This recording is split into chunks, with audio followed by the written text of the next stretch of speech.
My sister announced she's pregnant with my husband's baby, so I revealed the truth. The wine glass shattered first. Then the silence. Then my mother's voice, sharp as broken crystal. What did you just say? My sister, Vanessa, sat at the head of our parents' dining room table, her chin lifted in that defiant way she'd perfected since childhood. Her hand rested on her still flat stomach, a gesture so theatrical, so rehearsed, that I almost laughed. Almost. I said, she repeated, her voice steady, her eyes fixed on me with something that looked terrifyingly like triumph, that I'm pregnant. And the father is Derek. My sister's husband. The room spun. I gripped the edge of the table, my knuckles white, feeling like I'd been physically struck. Around me, faces blurred, my mother's shock, my father's confusion, my brother-in-law Mark's open-mouthed horror. And Derek. My husband of 8 years. Sitting frozen, his face the color of ash, unable to meet my eyes. My name is Claire.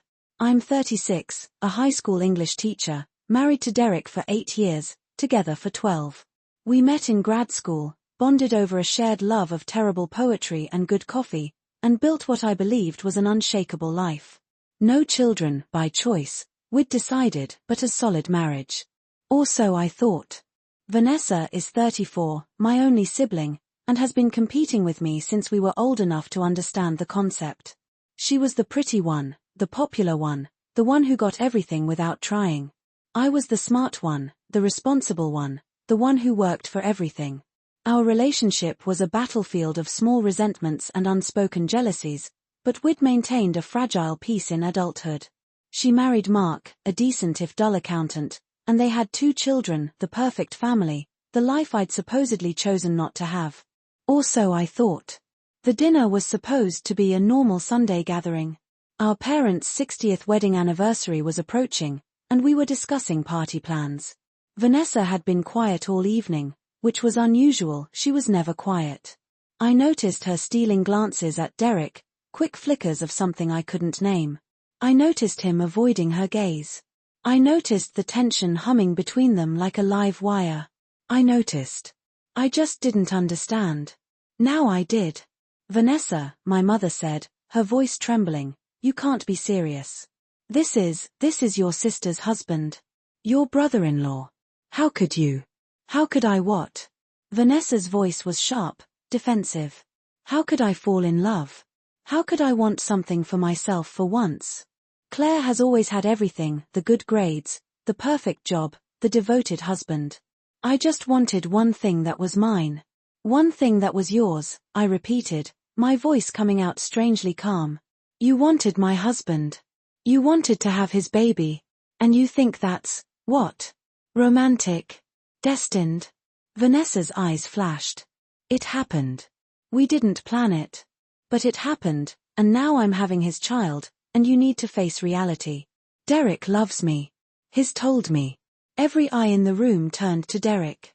He looked like a man watching his own execution. Derek, my father said, his voice low and dangerous.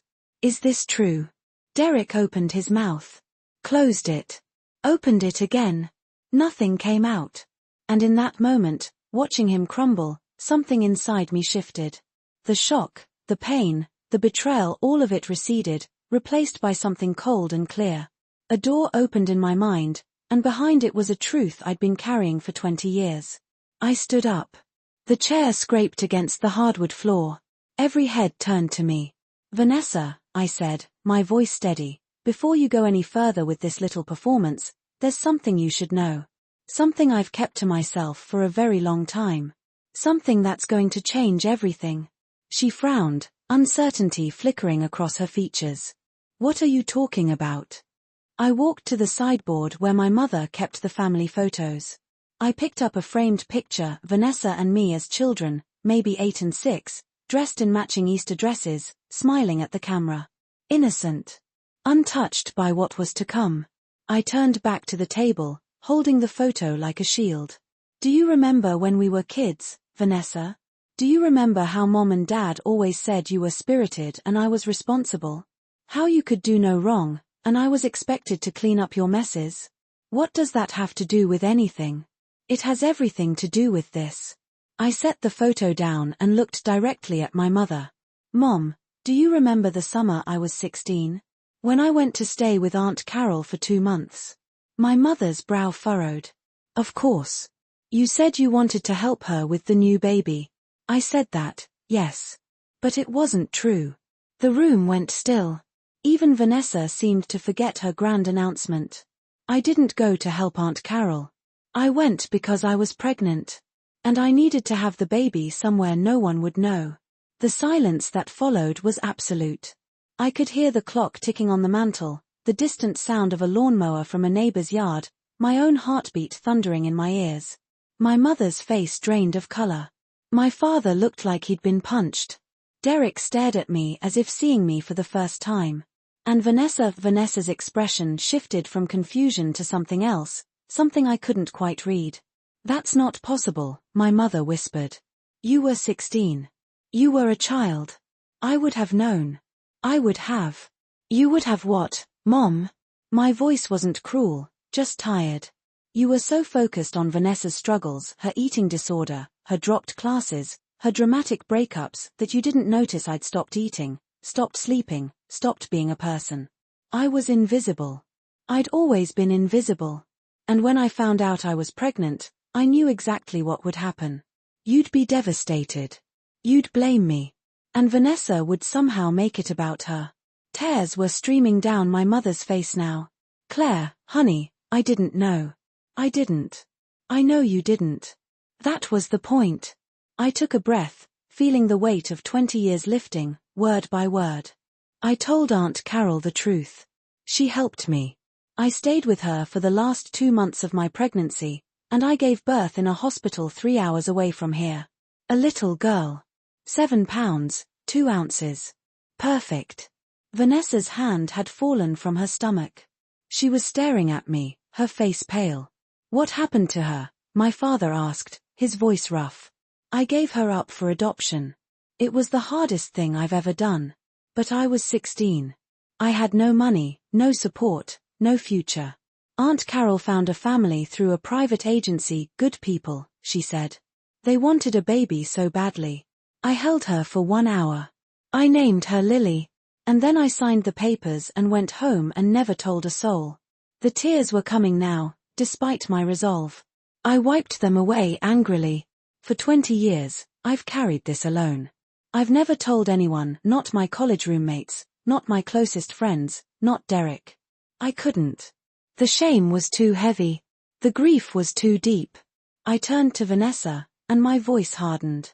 And now you sit here, announcing that you've slept with my husband, that you're carrying his child, that you've done the one thing that should be unthinkable between sisters. You want to talk about betrayal? You want to talk about pain? You have no idea. Vanessa's face crumpled. For a moment, I saw something I'd never seen in her before, genuine shame. Then it was gone, replaced by her familiar armor of defiance. That's different, she said, her voice wavering. That was 20 years ago. This is now. You can't compare. I can compare whatever I want. I stepped closer to her, and she flinched. I've spent my whole life being the good one, the reliable one, the one who cleans up after you. I gave away my baby so you wouldn't be embarrassed by your pregnant teenage sister. I married a man I loved and built a life, and you couldn't stand it, could you? You couldn't stand that I had something you didn't. That's not true. Isn't it? Then why Derek? Why now? Was it just to prove you could take him from me? To prove you're still the one who gets everything? Vanessa's eyes filled with tears, real ones, I think, though with her it was hard to tell. It wasn't like that. It just happened. Things don't just happen, Vanessa. Affairs don't just happen. Pregnancies don't just happen. You made choices. Every step of the way, you made choices. And now you have to live with them. My mother stood up, her chair scraping loudly. Claire, please. No, Mom. Not anymore. I'm done being the one who understands, who forgives, who keeps the peace. I'm done being invisible. I looked at Derek, who still hadn't spoken. You. With me. Now. He stood on shaking legs. Vanessa reached for him, but he pulled away. I walked out of the dining room, through the kitchen, Out the back door into the cool evening air. I heard his footsteps behind me. We stood in the backyard, under the old oak tree where we'd posed for wedding photos 6 years ago. The irony wasn't lost on me. "Claire," he began, his voice breaking. "I'm so sorry. I never meant." "Don't." I held up a hand. "Don't apologize. Don't explain. Just tell me one thing. How long?" He couldn't meet my eyes. 6 months. 6 months. Half a year of lies, of secret meetings, of her in his arms while I slept in our bed alone. "Does she really love you, or is this just another game?" "I don't know. I don't know anything anymore. Here's what I know." My voice was cold, final. "Our marriage is over. I'll have my lawyer send you papers. You can have whatever you want. I don't want to fight over things. But I never want to see you again." He started to speak, but I turned away, walking back toward the house. I had one more thing to do. Inside, the dining room was chaos. My mother was sobbing. My father was on the phone, probably calling someone, anyone, to make this nightmare stop. Mark sat frozen, staring at his wife as if she were a stranger. And Vanessa was exactly where I'd left her, but something had changed. The defiance was gone. In its place was something I'd never seen in 34 years, defeat. I walked to the table, picked up my purse, and turned to leave. "Claire," Vanessa whispered. "Wait. Please." I stopped. I didn't turn around. "I'm sorry," she said. "For everything. For the baby. For Derek. For all of it. I didn't think." "No. You didn't think. You never think. That's always been your problem." I finally turned to face her. "But here's the difference between us, Vanessa. When I was 16, pregnant and terrified, I thought about everyone else. I thought about Mom and Dad, about you, about the baby's future. I made the hardest choice of my life to protect all of you. You made choices to destroy." I walked out. Behind me, I heard her begin to cry, great, heaving sobs that echoed through the house. I didn't look back. The next few weeks were a blur of lawyers, moving boxes, and sleepless nights. I stayed with my friend Jenna, whose spare bedroom became my refuge. She brought me tea and didn't ask questions, which was exactly what I needed. Derek moved out of our house, his house now, I supposed, until the divorce was final. He called constantly at first. I blocked his number. He showed up at Jenna's once. I called the police. He got the message. Vanessa called too. Dozens of times. I didn't answer. She sent letters, long and rambling, full of apologies and excuses and pleas for forgiveness. I burned them without reading past the first line. My mother called every day. I answered sometimes, mostly not. She was caught in the middle, trying to hold together a family that was already in pieces. I didn't envy her. The revelation, the true, devastating climax of this family tragedy, came 6 weeks after that dinner. I was at my new apartment, finally moved in, finally starting to feel like I might survive this. The doorbell rang. I opened it to find my father. He looked older than I'd ever seen him. Tired. Broken. "Claire," he said. "Can I come in?" We sat in my small living room, the afternoon sun streaming through the windows.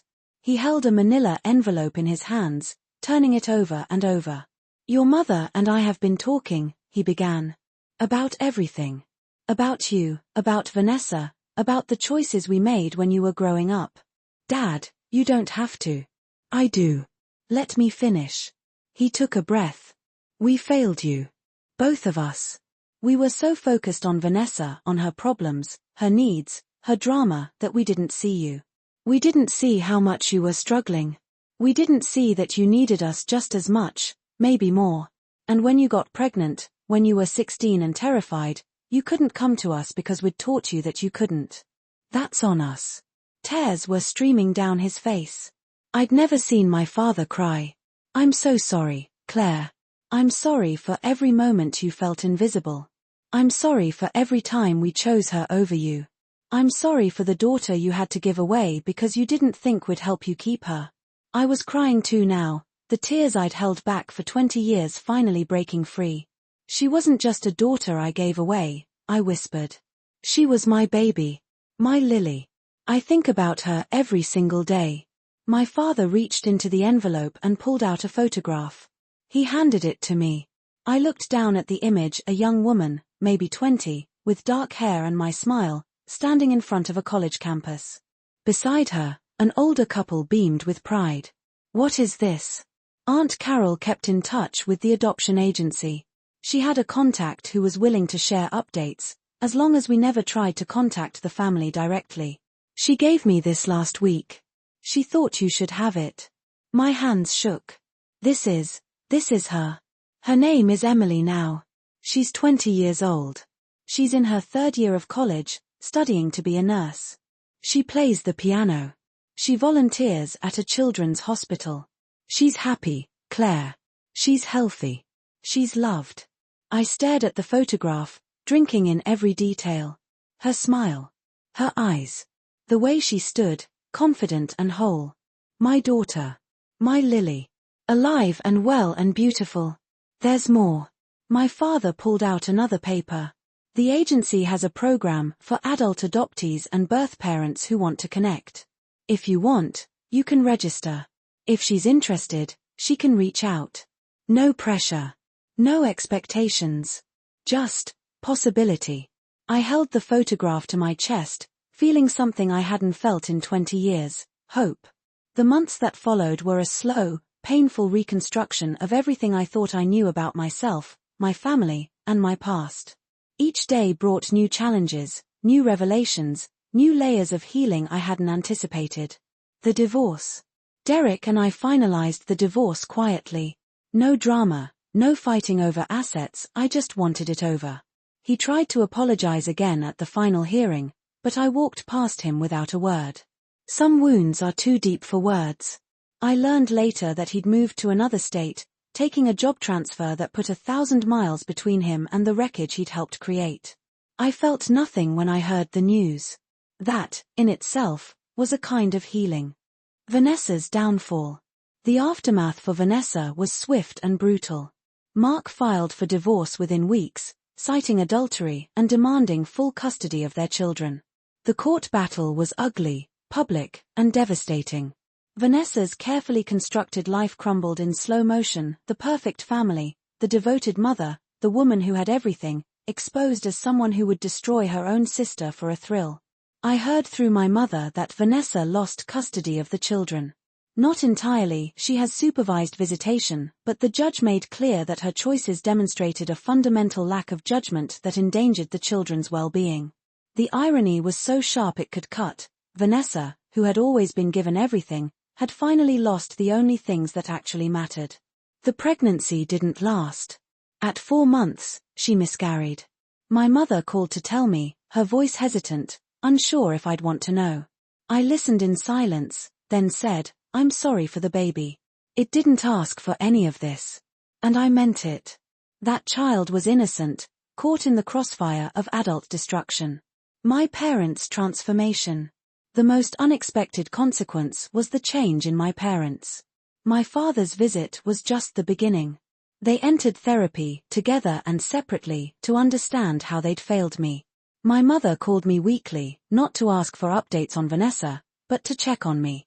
To ask about my day, my work, my feelings. It was awkward at first, decades of neglect impossible to undo in a few conversations. But slowly, painfully, we began to build something new. "You don't have to forgive us for the past," my mother said one day, tears in her voice. "But we want to be part of your future. If you'll let us." I didn't answer immediately.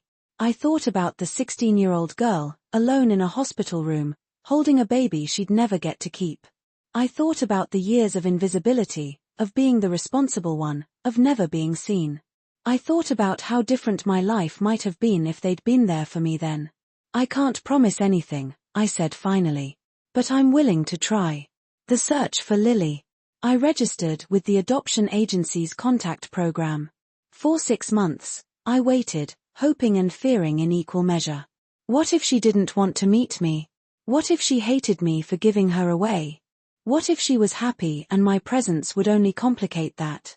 I checked my email obsessively, jumped at every phone call, drove myself to distraction with possibilities.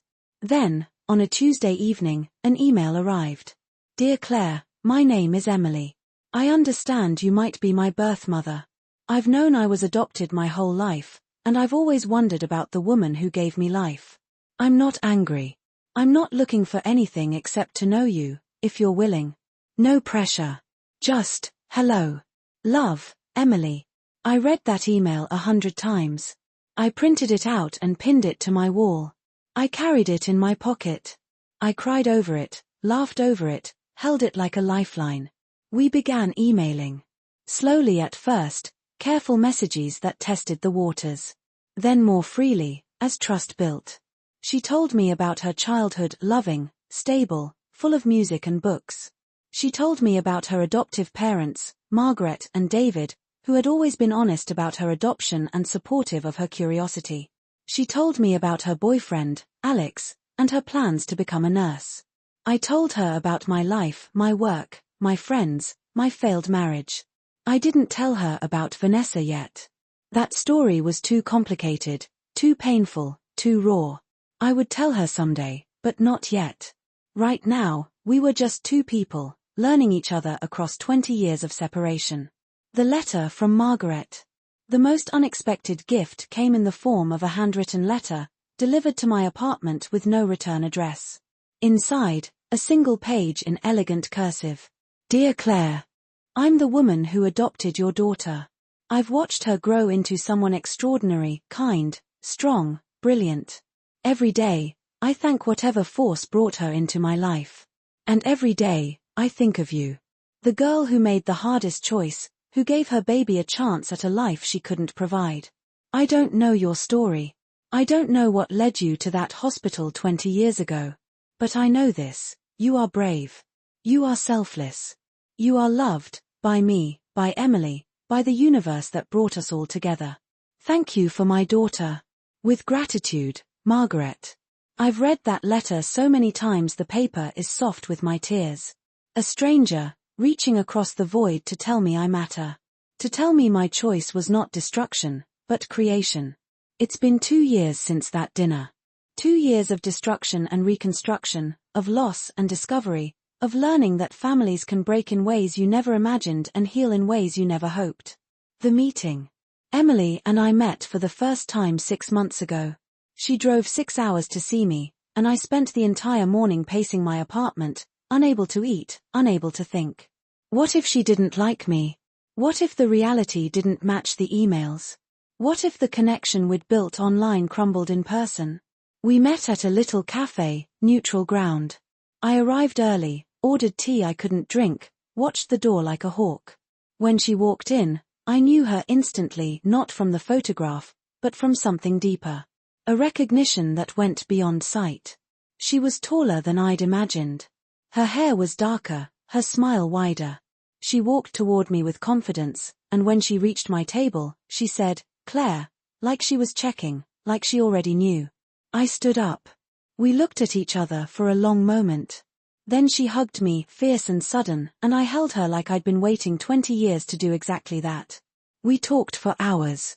About her childhood, my childhood, the strange coincidences that connected us. We both loved the same books, both played piano, both had a habit of biting our lips when thinking. She showed me photos of her family, her friends, her life. I showed her photos of my parents, my work, my small apartment. At the end of the afternoon, she said something I'll never forget. I used to wonder about you. When I was little, I'd imagine my birth mother was a princess or a rock star or someone amazing. But you're better than that. You're real. You're brave. You're mine. I couldn't speak for a long moment. Then I said, and you're mine. Even after all these years. Even across all that distance. You're mine, and I'm yours, and that's never going to change. The present. Emily and I talk every week now. She's finishing her nursing degree, planning her wedding to Alex, building a life that's hers. I've met Margaret and David, strange and wonderful, meeting the people who raised my daughter. We've found a rhythm, a connection that doesn't try to replace what came before but builds something new alongside it. My parents are different people now. They attend my book club meetings. For God's sake, my father, a man who never read fiction, now discussing novels with my friends because he wants to be part of my world. It's strange and wonderful and too late and exactly on time, all at once. Vanessa is in a long-term treatment facility, finally addressing the mental health issues that drove her to destroy everything. My mother visits her once a month. I don't. Maybe someday I will. Maybe not. Some wounds take longer to heal than others, and some never heal at all. I've made peace with that. Derek is a ghost. I heard he remarried, a woman with no connection to any of this. I wish him well. I feel nothing else. What I learned. I learned that silence is its own kind of violence. For 20 years, I kept my secret, believing I was protecting everyone. But the silence didn't protect, it isolated. It kept me from healing, from connecting, from being truly known. I learned that betrayal can come from anywhere, your husband, your sister, your own body. But so can redemption. It came from a stranger's letter. From a young woman's email. From parents who finally saw me. I learned that family is not blood. It's not obligation. It's not the people who share your DNA and destroy your life. Family is the people who show up, who see you, who love you without condition. Margaret, who raised my daughter with love I can only imagine. Emily, who reached across decades to find me. My parents, who are trying, however imperfectly, to make amends. I learned that the hardest choices are often the most loving. Giving up my baby at 16 was the most agonizing decision of my life. But it gave her a life, a good life, a whole life, a life she wouldn't have had with me. And now, 20 years later, it's given us both a chance to know each other as adults, as equals, as people who chose connection across the void. The verdict. So AITA for what I did at that dinner. For revealing my secret in the middle of my sister's announcement. Some would say yes. I broke the evening. I shattered my family's peace. I revealed a truth that caused immense pain. But here's what I know now, the pain was already there. It had been there for 20 years, buried under silence and duty and the weight of being the responsible one. My sister's announcement wasn't the beginning of destruction, it was the end of pretending. I didn't destroy my family that night. I finally told the truth. And the truth, however painful, set me free. Emily asked me once, during our second meeting, what I wanted her to know about that time in my life. I thought about it for a long moment, then said, I want you to know that you were loved. From the moment I knew you existed, you were loved. Every choice I made was because I loved you. And I would do it all again, every moment of pain, every night of grief, if it meant you ended up here, happy, whole, alive. She cried. I cried. We sat on that bench, two strangers who shared DNA and history and loss, and we held each other. That's not something you get from silence. That's something you get from truth. So no, I don't think I'm the asshole. I think I'm a woman who spent 36 years being invisible, who finally stood up and said, I exist. I have a story. I matter. And in saying it, I found my daughter. I found myself. I found a future I never dared to imagine. That's not destruction. That's resurrection. I am not invisible anymore. I am seen. I am loved. I am enough. And that is the greatest revelation of all. That's it for today's stories. If you want to see more of the best threads Reddit has to offer, make Reddit Be Mine a part of your daily routine. Hit that subscribe button and the notification bell so you never miss a heartbeat. Thanks for watching, and I'll see you in the next thread.